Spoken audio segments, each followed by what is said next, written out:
Okay, so let us start with our lecture. As I said in the last lecture, we will be starting with calculus of several variables. Essentially, the idea is whatever we have done for a function of one variable, we will be doing the same topics for functions of several variables. And the knowledge that we have gained for calculus of one variable will be used to analyze functions of several variables. So let us start. For the calculus of one variable, the underlying set on which the functions were defined was a set of real numbers. And here the underlying sets would be either the plane R2 or the space, that is R3. So let us describe these sets first. R2 and R3. What are these sets? So R2 is the set of all ordered pairs x, y, x and y belonging to R. That is a set, right? And there is a notion of addition of points in R2. So x and y, these are called components of the point. X component and y component, or x coordinate and y coordinate. So if you want to add two points, say x1, y1 and x2, y2, then you add them component wise. So addition is component wise addition. Similarly, if you want to multiply by a scalar, then you multiply each component by that scalar. So alpha times xy is same as alpha x comma alpha y. So geometrically, one like the line which are the real numbers we try to represent by a line, so that we are able to visualize many things about the numbers. Similarly, the plane R2 is visualized as points in the plane. So we draw two lines perpendicular to each other. One is called x-axis, other is called y-axis. So a point xy, okay, with the ordered pair xy is the point P, which starts with this point where the two coordinates intersect. That is called origin. Go distance x along x direction and then move the distance y along y direction. Okay, you reach a point P. So that is a point P in the plane that represents the ordered pair x comma y. And similarly, any point if you take, that can be represented by an ordered pair by drawing the distance from the x-axis and distance from y-axis. So that's why we say that all the points in the space R2, in the set R2, are represented by points in the plane. And similarly, points in R3, so you will take triplets x comma y comma z, right? Component wise addition, scalar multiplication and so on. And to represent geometrically, we draw three lines which are perpendicular to each other, and any point P, the vertical distance from the xy plane, that is the z coordinate, you are moving parallel to the z axis. If you are moving parallel to the y axis, then you get the y coordinate. Moving parallel to the x axis, you get the x coordinate. So this point P, it is determined by three numbers x, y and z. So any point in space is determined by 3 points, and that is same as the ordered triplet x, y and z. So the space R3, it is represented by, normally we always take two lines, say in the plane, we always take two lines perpendicular to each other, right? Why do we take always two lines perpendicular? Why can't we just take two lines, any two lines in the plane? After all, it doesn't make a difference, right? For example, let me just draw a picture. In the plane, let us take these two lines. They will also determine any point uniquely in the plane. Given any point P, if you call this as x and call this as y, then you move parallel to those lines, right? To reach this point, you will be moving parallel to this line somewhere and then moving parallel to that line. And conversely, given any point, you can move parallel to that and move parallel to this to reach origin, right? So any two lines which intersect, they should not be parallel to each other, of course, right? Any two intersecting lines will give you a coordinate system in plane.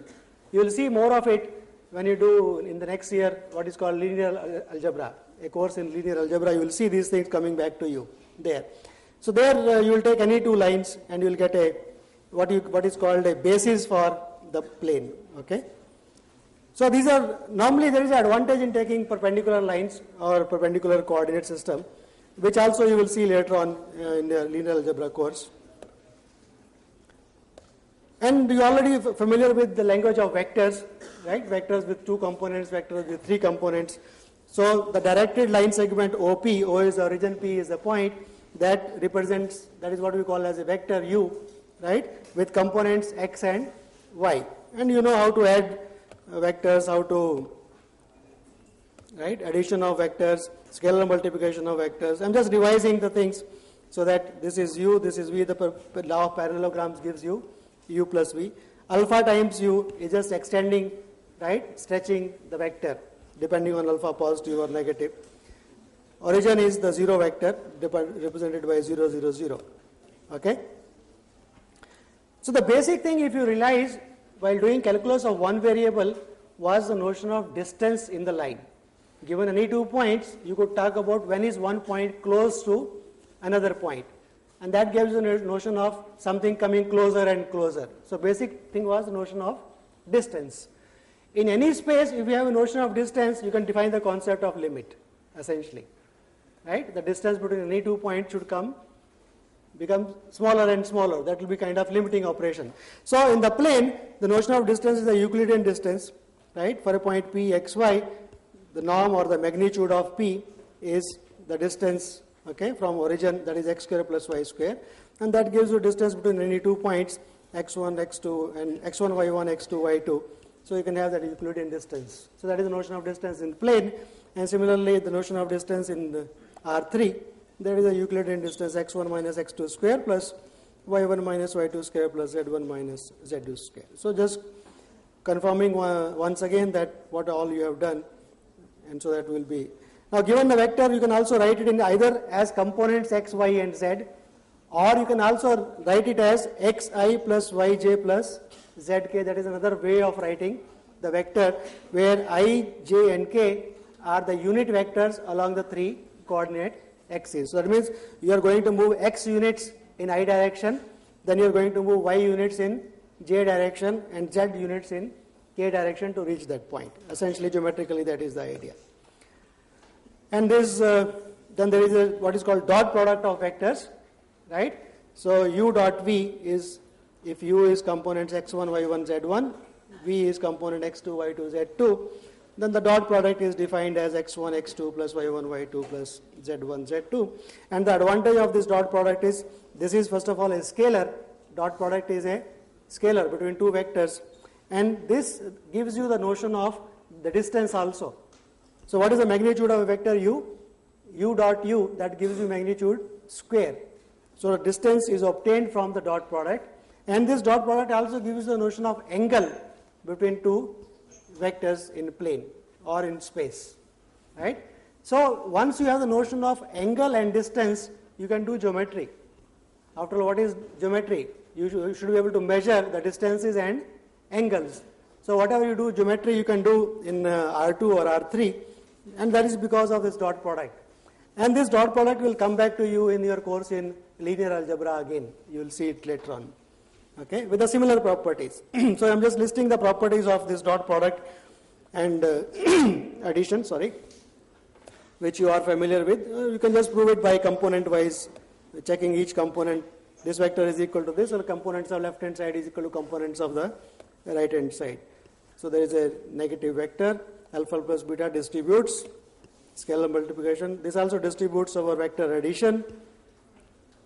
And this is associativity of multiplication by scalars. 1 into u is this, u into this is 0, standard properties, and this is what I said, this gives you the notion of angle between the vectors. A dot b is norm a, norm u dot, u dot v is norm u, norm v into cos theta, where cos theta is angle between u and v measured between 0 and pi. So that is, and finally, this is related to distance by what is called Cauchy-Schwarz inequality. All of you know this, so we'll just recall that the dot product, absolute value of the dot product is always less than or equal to magnitude of the vectors.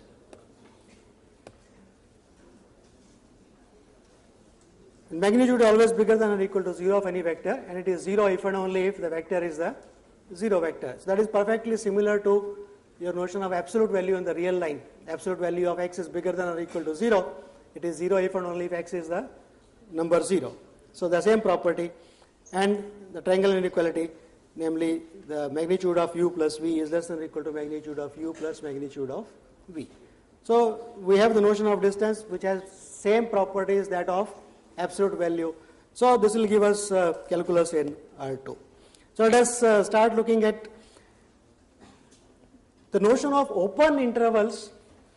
In the real line also played an important role. They played the notion of neighborhoods of points. So correspondingly we can define neighborhoods of points in plane or in space by using this notion of distance, right? So a delta neighborhood of a point alpha was alpha minus delta to alpha plus delta, that open interval, right? So all points which are at a distance of delta from that point, okay? So similarly, given a point x0, y0 in plane, right? Look at all the points which are at a distance at the most, say r from it. So that is called R circular neighborhood. So we denote it by B, P, R. B is for the ball centered at P, radius R. So these are all points Q, so that the distance between P and Q is strictly less than R. So keep in mind this is for strictly less than R, okay? We'll see the reason why we're taking. So this is called an open ball centered at P with radius R. And if you exclude the center from that ball, that is called deleted open ball with center P and radius R. Because sometimes, if you recall that limit, the point, right? At that point we are not interested what happens. We are interested only in the neighborhood except that point. So that point is not important. So that's why deleted open ball comes into picture. So that is same thing. P minus Q strictly bigger than 0, less than R. X minus Y absolute value strictly bigger than 0, less than delta. Same thing. So that is a deleted open ball. So in the picture here, right, this is the center. This is the point in the center. All points at a distance, excluding the points on the what you will call as a boundary or on the circle, right? That is open thing. And if you delete this point center also, that is a deleted open neighborhood or deleted open ball. Right? So in R3 accordingly it will be that. Next we can define the notion of distance like we did in real line. I said any notion of a sequence of points of a set S. What is that? It is the ordered collection of elements of that set, right? So ordered collection of all the people sitting in this room. You can have an ordered collection, first person, second person, third person. That is a sequence of people sitting in the room. Similarly, we can have sequence of points in R2 or R3. So that is going to be an ordered collection of points in R2 or R3. So that will give me a sequence of points in R2 or R3. So whenever I do R2, corresponding thing is true for R3 also. Yes? Points will be in R3, only one more component will be coming. So that will be written as a sequence Pn.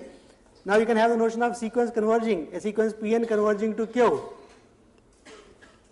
So the distance between Pn and Q should go to 0. And that is a number. Keep that in mind. Distance between Pn and Q. So we'll say the sequence Pn converges to a point Q. If the distance is a number. So this is a sequence of numbers now, non-negative numbers, Pn, Q. And we're saying the limit of that should be equal to 0. Right? So we're utilizing what is the meaning of saying a sequence of numbers, real numbers going to 0. So that is being used here. So we say in that case the sequence Pn converges to Q. And all those results or equivalently the distance becomes smaller after some stage onwards, right? Pn converges to Q if given epsilon bigger than 0, there is a stage after which all the points are close to P by that distance. So norm of Pn and Q, right, the magnitude of Pn and Q is less than epsilon. So we write Pn converges to Q or write as this. So same, now here is the important thing, this is going to be important. You have a sequence of points in R2 or R3. We want to relate it to our knowledge of convergence of sequences in real line. But when you say you got a sequence Pn, it has got components x1 and xn and yn. Each Pn has got x coordinate xn and some y coordinate yn. So you get two sequences of real numbers. And you want to say it converges to a point Q, which has also got two components. So it's natural to ask, can I say that the x component of Pn converges to x component of Q and the y component of, right, similarly. So that is actually true, and that is a if and only if thing. So it says that these two are equivalent statements, that Pn converges to Q and the component xn converges to x and yn converges to y. But how do I prove it? Right? This is only a guess. Because if Pn is converging to Q, right, the x component should become smaller and smaller, and similarly y component should become smaller and smaller and become 0. So let us prove it. The proof is, if you, first of all, let us assume that Pn converges to Q. Then I want to show that xn converges to x, yn converges to y. So if you want to show xn converges to x, what I have to show? The distance between xn and x goes to 0. So let us look at the distance between xn and x, that is absolute value of xn and minus x. That I want to make it smaller. And what is given to me? Norm of Pn minus Q is going to 0. So now I should ask, is there any relation between the absolute value of xn minus x and norm of Pn and Q? Is there any relation between the two? And what is the norm of Pn and Q distance?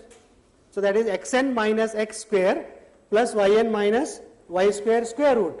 So you already see that xn minus x is always less than or equal to norm of Pn minus Q. Yn minus y is also less than norm of Pn minus Q. And the right hand side goes to 0 by sandwich theorem. Xn minus x goes to 0, yn minus y goes to 0. So the important thing is to realize that for points in the plane, xn minus x, right, for any 2 points P and Q, the distance between x coordinates is always going to be less than the magnitude. It's a right angle triangle, right?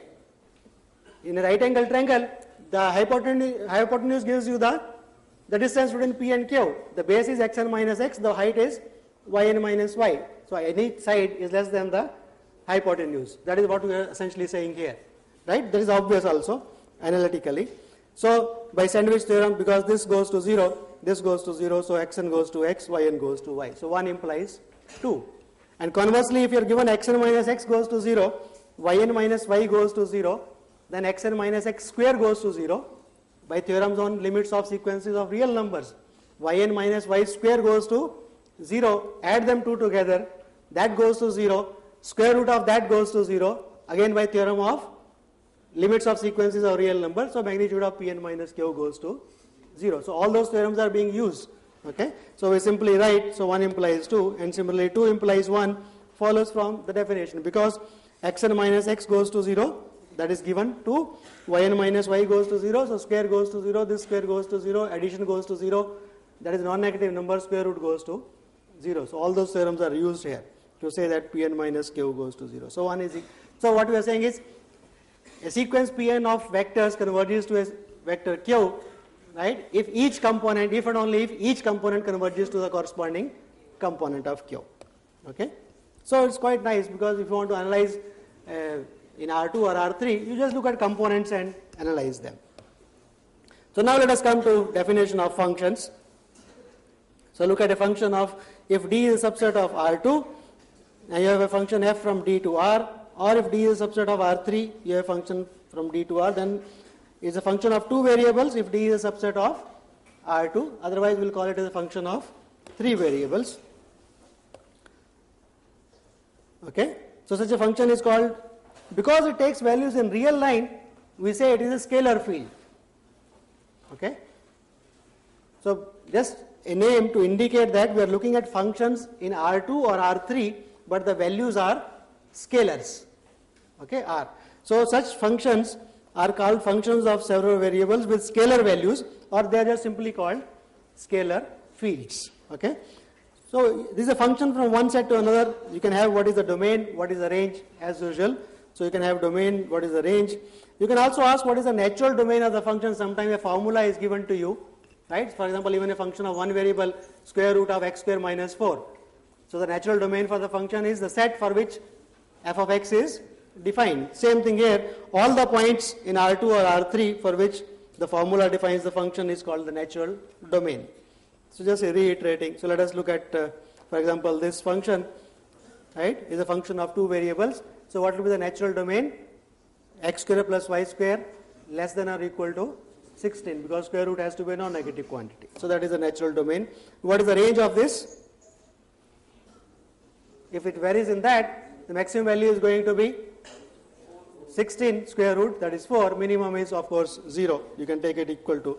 So let us look at, for example, x plus y divided by x minus y.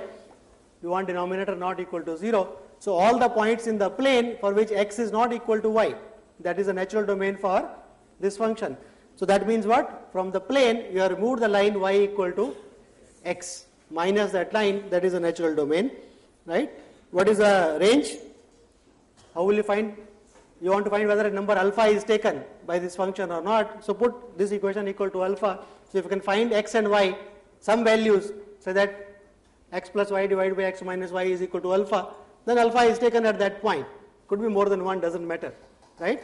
And you see that range actually is the whole subset of, is a subset, but this is actually equal to R in this case. All the values are taken. For every alpha you can solve it for some value of x and y. Right, so now a question comes, for a function of one variable, we said when we want to visualize a function of one variable, we said we'll try to visualize its graph, right? And how did we define the graph of a function of one variable? F is a function from say I to R, then look at the set of points x comma f of x, right? The points in the plane. Try to plot those points and that give you a graph of the function. For a function of now 2 variables or 3 variables, same thing we want to know that given a point in the domain, right, and given the value, if you know both of them, you know the function completely. So a point P, which could be which is a point in R2 or R3, and the value is f of x, which is a real number. So either you will get a point in R3 or a point in R4, depending on your function is of 2 variables or 3 variables. So your picture, if it's a function of 3 variables, you are not able to visualize your picture at all. No meaning of saying that you want to visualize a function of 3 variables, because it's a 4-dimension thing. You can't visualize anything. But at least function of 2 variables you can try to visualize, right? It is a set of points in R3. So let us try to see what we can do in this regard. So for a function, say of 2 variables, graph is defined as x comma y, that is a point in the domain, and the value fxy. So this triple, right, order triple is a point in R3, and that is called the graph. This set is called the graph. So essentially what we are doing, this is the xy plane, okay, here is the domain, take a point in the domain xy, you will look at z is fxy, so go to that height, you get a point there. So look at all these points in R3, and that gives you some kind of a surface actually, okay. So that is actually called a surface, we'll come to it also later on. So that is the graph of the function. Now, how do I try to understand this 3-dimensional object, okay, which is a graph of the function? I want to visualize, have some picture at least in R3, function of 2 variables, I want to visualize it, okay. So what we do is, look at fxy equal to c, put it equal to a constant, z a constant, right.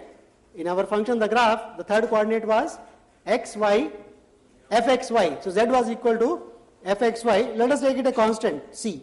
Then I get a relation between x and y. fxy equal to constant, that is a relation between x and y. And that is the point, so that gives me a subset of the domain, the relation between x and y. That is a curve, a relation between x and y. That is a curve in the domain. And that is called a level curve for the function f. At the point z is equal to c. So keep in mind, all we are looking at is curves in the domain. So what is the value at a level curve? What is the meaning that we have got a level curve? At any point in that, on that level curve, if I take the height is same, c, right? That is why it is called level curve. If you see those maps in the atlas, the mountains and topography is shown, they show you the level curves, right? At the ground they will draw some curve. So at these points, the mountain has this much height. So the mountain is the surface, that is the graph of the function. So those level curves are curves in the domain at which a constant level is maintained, a constant height is maintained. So those are called level curves. Or another way could be, I got a surface in R3, right? I can take sections of that at various heights. And look at those sections, right? Again, sections will be again some kind of curves, but these curves will be on the surface, on the graph, right? Say at z is equal to c, I can cut that surface. I will get some kind of, right? In that plane z is equal to c, I will get a curve in z is equal to c. But that thing is, all those points are on the graph, right? So those points, those curves are called contour lines. So basically, contour lines are curves at a constant height on that surface, on the graph, and the corresponding things on the domain, they are called level curves. But both help you to visualize that function. So that is the constant value. So let us look at some examples. So let me look at x plus y divided by x minus y, x not equal to y. For this, I want to know, for this function, I want to know what are the level curves and what are the contour lines for this, right? So how will we get a level curves? fxy, z is equal to fxy equal to constant. So put it equal to c. So x plus y divided by x minus y equal to c.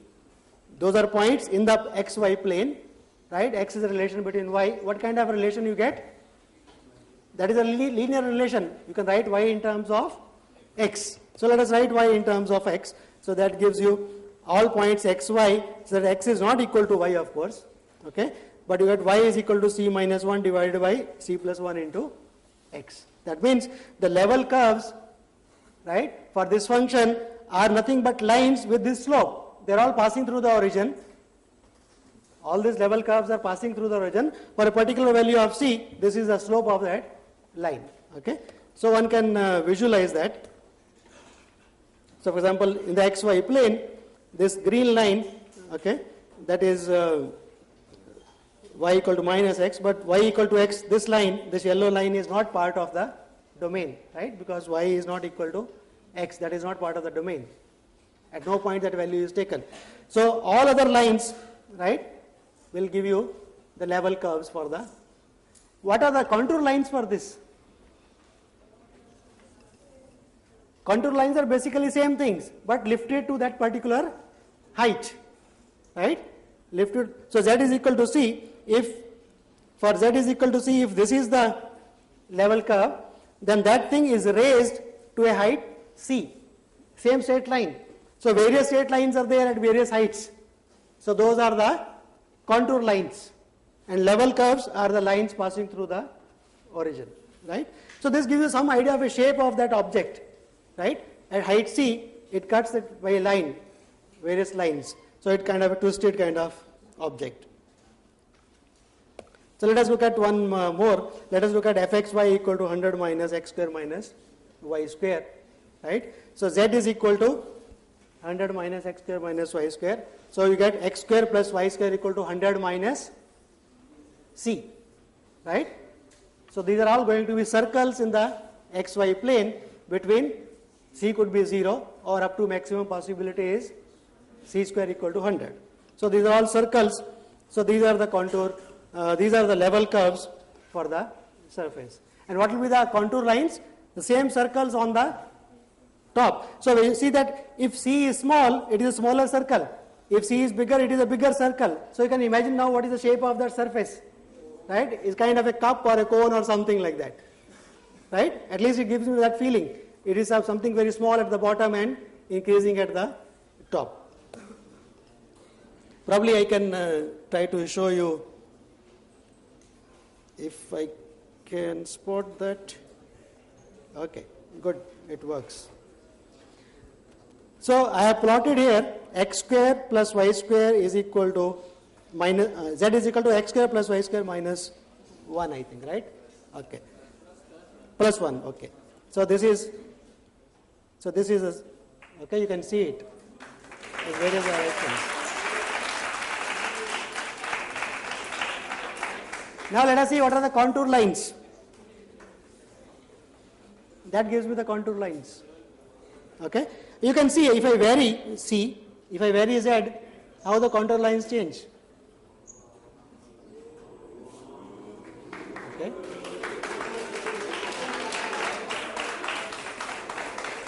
And the bottom you see the level curves. Okay, so you can see the level curves changing Okay, and both of them. So this is a basic idea that gives you an idea of, but here a software already has been used to plot the surface. See, basically how did the software plot that surface?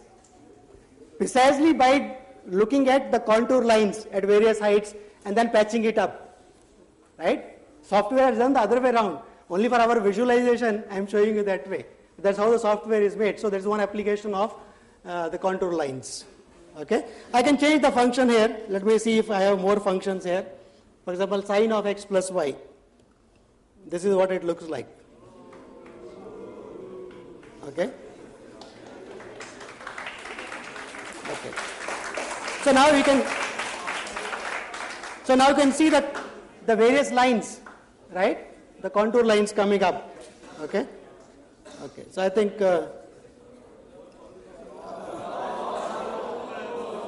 Okay, so let us come back. I will give you a site where you can go and have your fun as long as you want it. Okay, and you can do all your wows and nows there. Okay.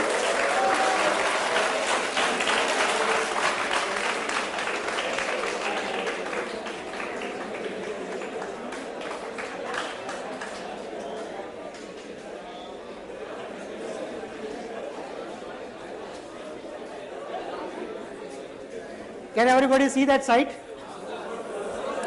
No? Okay, let me write here. I will write in capitals, but it is actually in small letters everything, okay?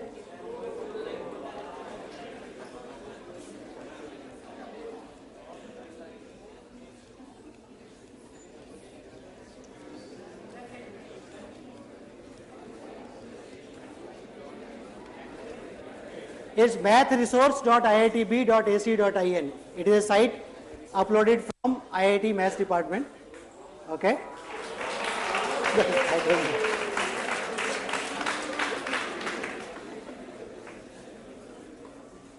Okay? Now all your clapping and woes, keep it for that place. Go and enjoy if you enjoy. Otherwise, don't waste your time. Okay? So let us come to mathematics. So contour lines, I have already described what are the contour lines. So they are points x, y and z. Say that xy belongs to D and z belongs to, z is equal to fxy. Those are the parts of the surface itself. Those are contour lines. So let us, so as you can see for this, the contour lines will be the lines at those respective heights. Okay. And for the other one, there will be circles at different. Okay, so let us go through them. Now, the idea is that even for a 3 variable thing, you can fix one of the variables, right? 2 variables and look for the other thing. How does the other variable vary with respect to a fix? Here we fix z, okay? You can fix 2 variables or 3 variables. So if for a function of 3 variables, right? If you have got w is equal to fx, y, z, and you fix w, you are going to get an object in R3, right? That is called, what you are going to call that? That is called a level surface. Instead of level curve, you will get a level surface now. So that's how you try to visualize a 4-dimensional thing by looking at its 3-dimension level surfaces. Okay? That is one way of looking at 4 dimensions. So let us, so there will be concentrics. Okay, let us not bother much about this. Here are some standard examples of, I'll just show you some pictures. So this is a plane, right? That is a standard example of a z is equal to x. fxy is equal to x. Okay? You can also change it.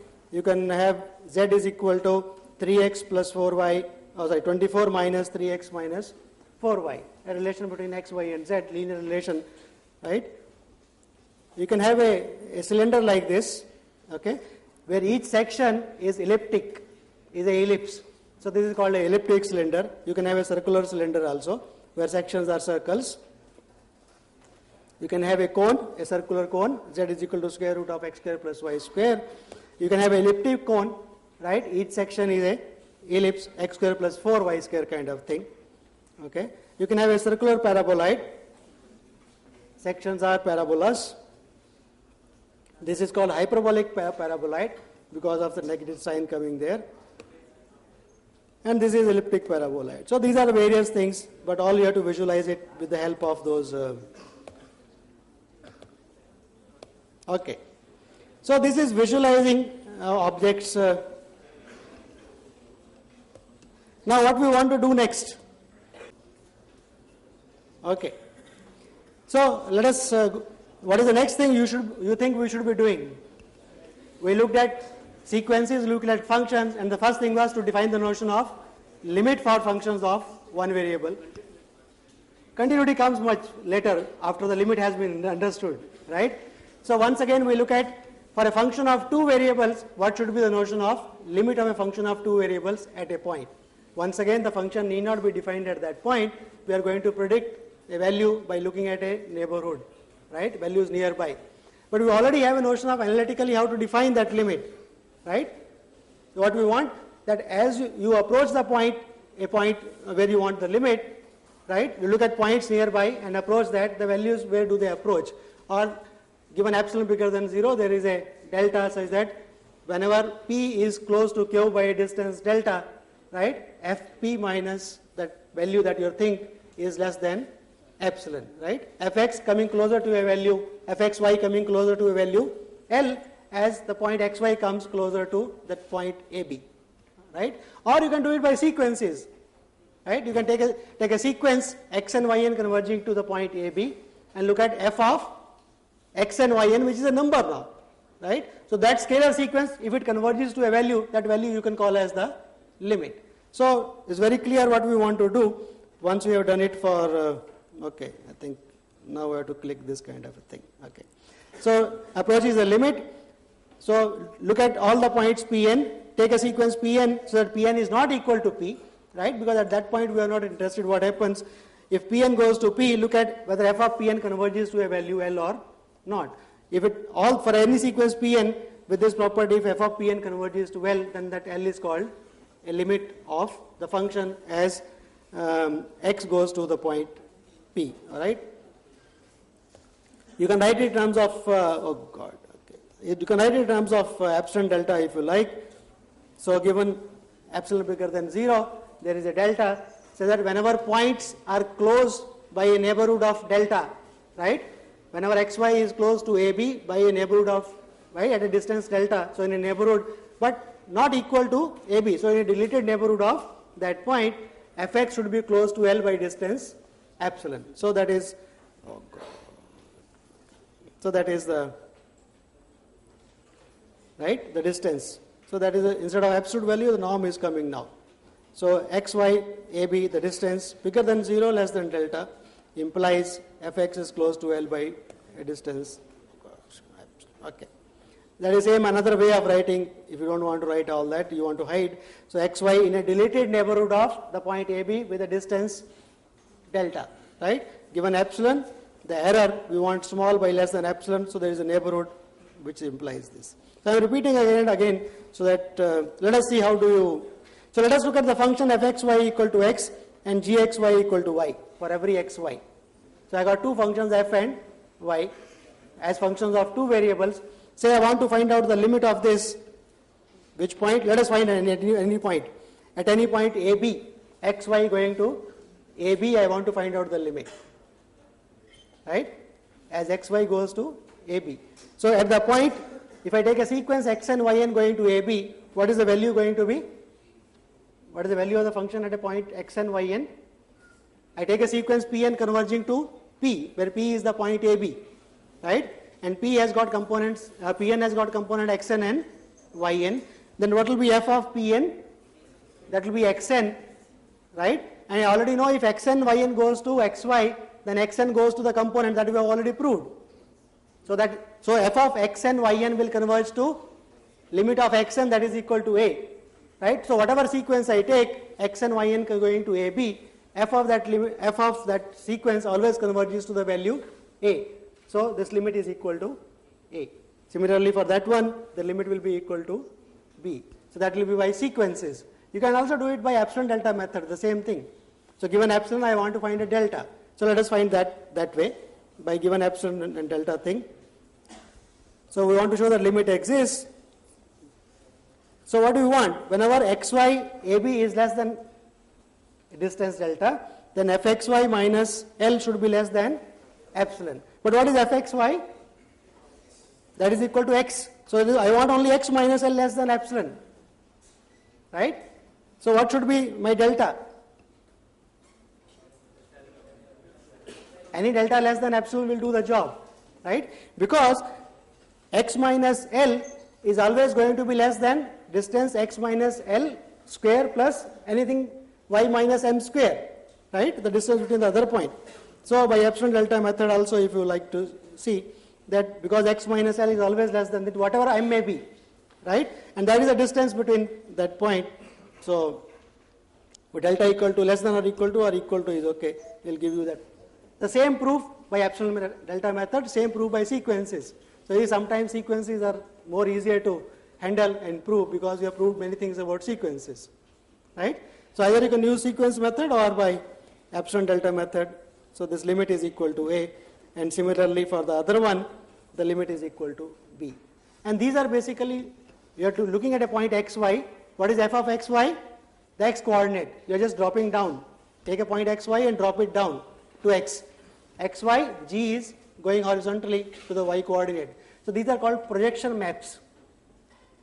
It is some kind of projecting, right? Point xy is projected onto x-axis or projected onto y-axis. So these maps, xy going to x or xy going to y, these are normally called projection maps. Okay? Right. So let us look at a function like this. fxy is equal to xy divided by 1 plus x square. Okay? Either you can do by sequences, see xn converges to a, yn converges to b, and you can use your limits theorems for sequences, right? It will be xn, yn divided by xn square plus 1. Now use xn goes to a, yn goes to b, so this goes to ab, and this goes to a square plus 1, so you have the limit. That is the limit for that, right? Let us try to do it by epsilon delta method, just to compare how does it happen. Let us find it only at 0, 0.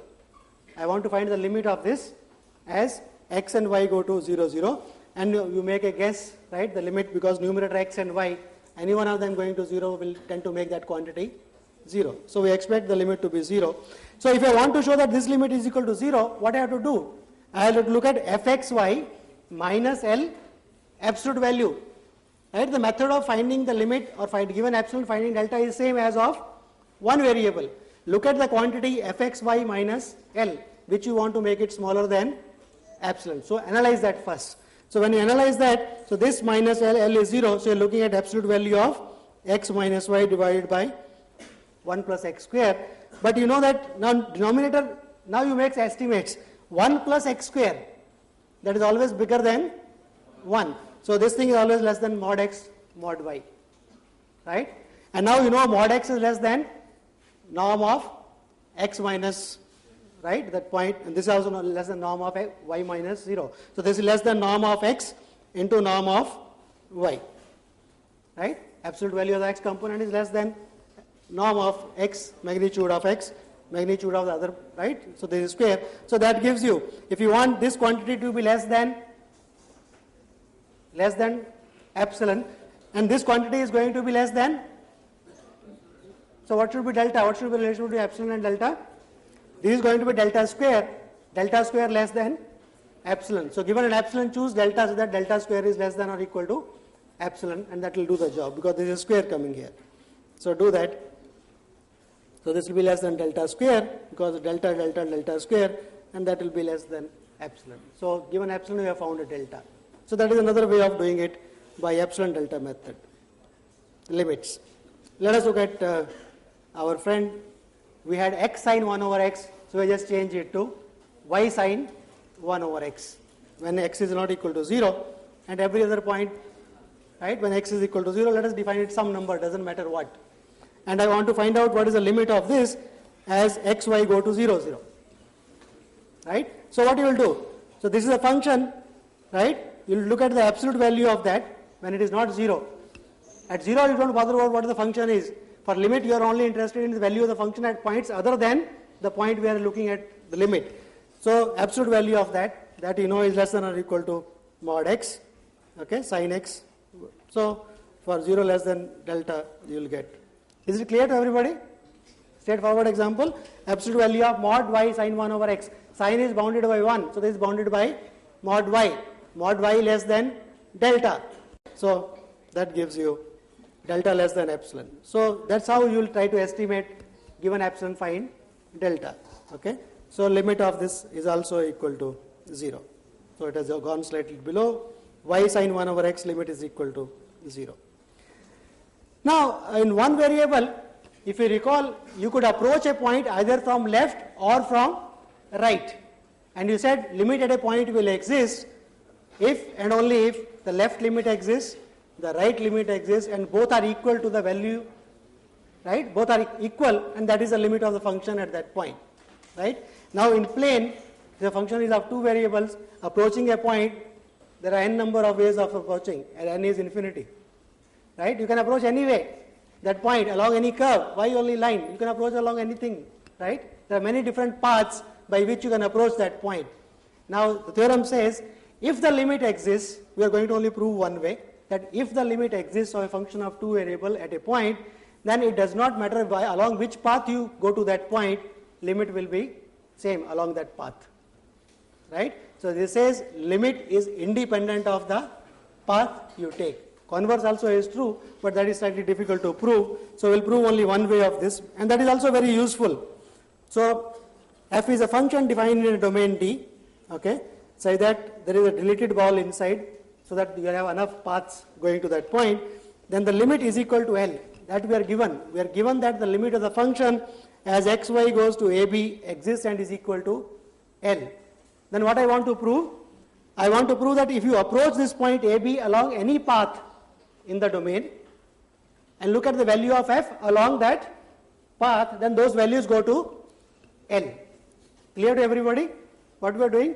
We are approaching like in function of one variable. You approach either the left, the values of the function approach a value, or approach from the right in the domain, f of yns will approach some value, and that value should be same independent of the path. It says here if the limit is equal to L, and if you take any path in the domain which is going through the point AB, you approach that point AB along that path, and you evaluate the function along that path, then that will go to L. Right? That limit also is equal to L. So it is independent of the path. So how do we write it? So take any path. So what is a path? It is a curve. It is a function defined on some interval I, taking values in the domain. Right? You want a curve in the domain, a path in the domain, such that what happens? The value of this function, this should pass through. So limit x going to A, g of x is equal to B. That path comes to, as x goes to A, g of x goes to B. So it is going to pass through that point AB. Right? I am approaching that point. So along the path, if you approach the point AB, then what should we be looking at? F on this path. So what is f on the path? F of x comma gx. That is f evaluated on the path. As x goes to A, that should be limit also should be equal to L. Okay? Where have we gone?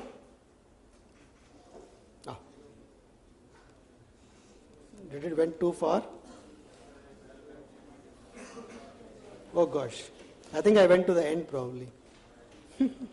Sorry. That is what happens if you click too fast. I don't see anything interesting happening to clap.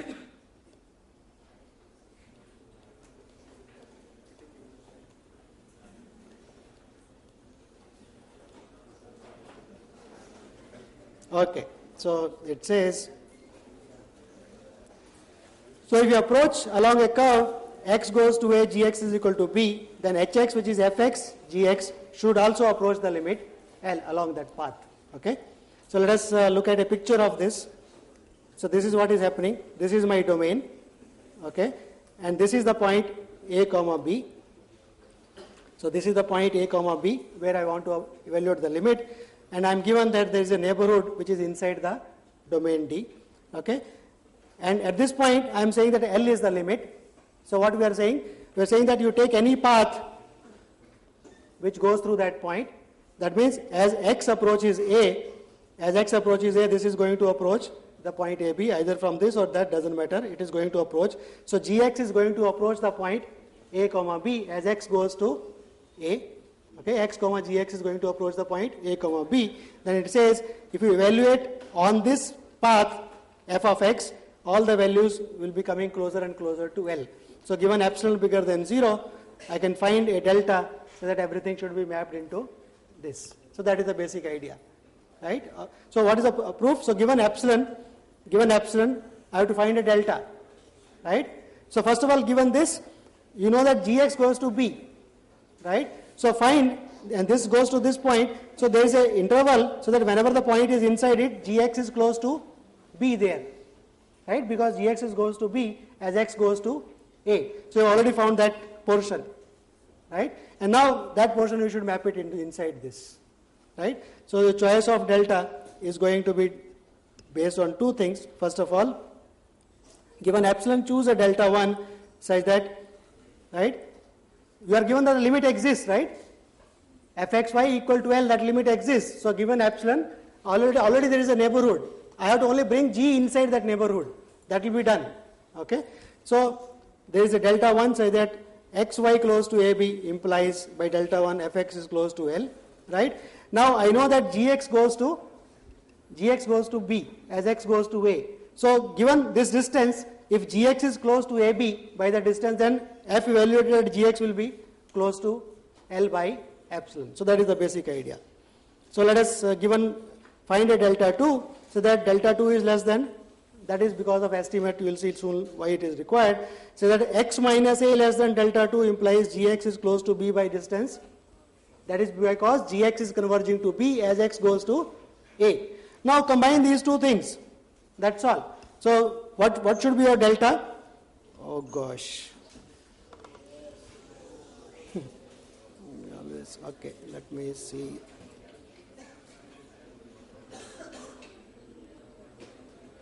Okay.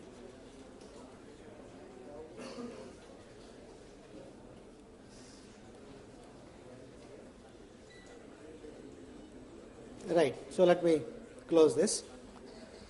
So what we are saying is, so find, because gs goes to b as x goes to a, so find a delta 2 so that x minus a less than delta 2 implies this is close to this. Now combine these two. So look at x comma gx, okay, minus ab. So that distance, what is the distance, is equal to x minus a square plus gx minus b square.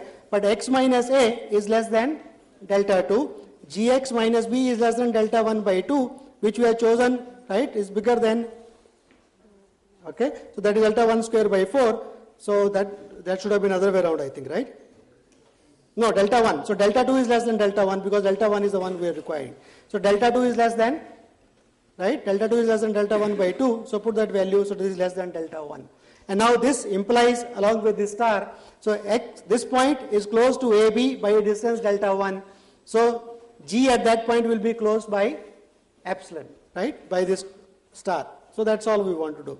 So basic idea is, because the limit exists, L is the limit, so there is a neighborhood of that point AB, there is a neighborhood of that point AB, right? So all the points go, F maps all the points to close to L, in that L minus epsilon to L plus epsilon, right?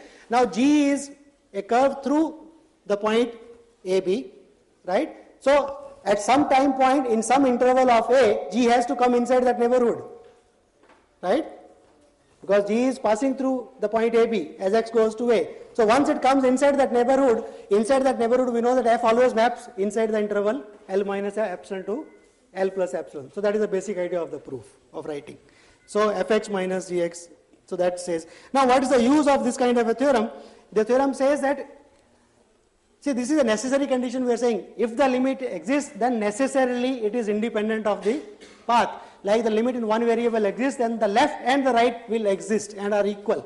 So if either the left or the right does not exist, then the limit does not exist. So this way this theorem is very useful. It says, supposing you are able to find a path along which the limit of the function does not exist, then the limit of the function along is not going to exist along any other path, right? Clear?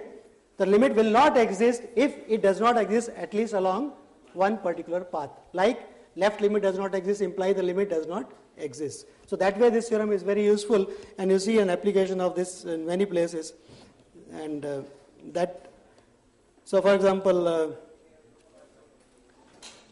if the limit exists, then those projection maps, you get a consequence of this also, right? That the projection maps also, the limits will exist and they are equal to that thing. Okay.